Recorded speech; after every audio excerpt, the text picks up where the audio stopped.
নিউজিল্যান্ডের বিপক্ষে ওয়ানডে সিরিজের প্রথম 2 ম্যাচের জন্য 15 সদস্যের দল ঘোষণা করেছে বিসিবি। এতে আছেন মিরাজের নেতৃত্বে পাকিস্তানের বিপক্ষে সিরিজ জেতা দলের সব সদস্য। এই অবস্থায় পাকিস্তান সুপার লিগ পিএসএল থেকে ফিরতে হচ্ছে তানজিদ, মুস্তাফিজ, নাহিদ, রিশাদ ও শরীফুলকে।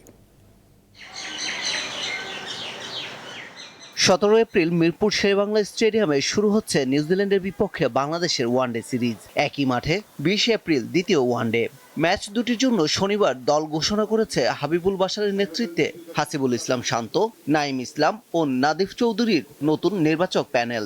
নেই কোনো চমক। বেসিক্যালি আমরা গতবারের যে টিমটা ছিল, গত যে স্কোয়াডটা ছিল পাকিস্তানের সাথে সিরিজটায়, আমরা সেম স্কোয়াড রেখে দিয়েছি, আমরা চেঞ্জ করি নেই। ওয়ার্ল্ড কাপের আগে কোনো পরীক্ষা নিরীক্ষার মধ্যে যাবো না, এটা আমাদের সিলেকশন কমিটির একটা আমাদের মধ্যে যেইটা আলাপটা হয়েছে।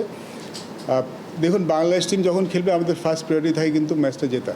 সরাসরি বিশ্বকাপে অংশ নেওয়া এখন বাংলাদেশের মূল লক্ষ্য, তাই এই সিরিজ খুব গুরুত্বপূর্ণ। সেজন্য পিসিএল এর মাঝপথে ফিরতে হচ্ছে তানজিদ হাসান, মুস্তাফিজুর রহমান, নাহিদ রানা, রিশাদ হোসেন ও শরীফুল ইসলামকে। এই সিরিজটা আমাদের কাছে very important series for us. যদি এই সিরিজটা যদি আমরা পূর্ণ পণ্যে দিতে পারি, তাহলে এটা আমাদের পরবর্তী সিরিজে একটু রিল্যাক্স থাকতে পারবে। তখন আমরা হয়তো এই জিনিসগুলি একটু একটু করে দেখতে পারবো। বেশ কয়েক মাস ধরেই আলোচনায় সাকিব আল হাসান।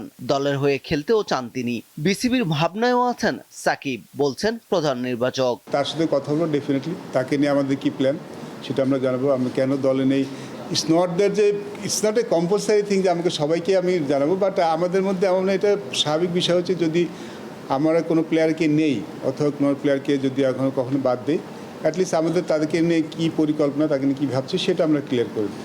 23 এপ্রিল চট্টগ্রামে হবে সিরিজের তৃতীয় ও শেষ ওয়ানডে। নিউজিল্যান্ডের বিপক্ষে 27 এপ্রিল থেকে হবে 3 ম্যাচের টি-20 সিরিজ।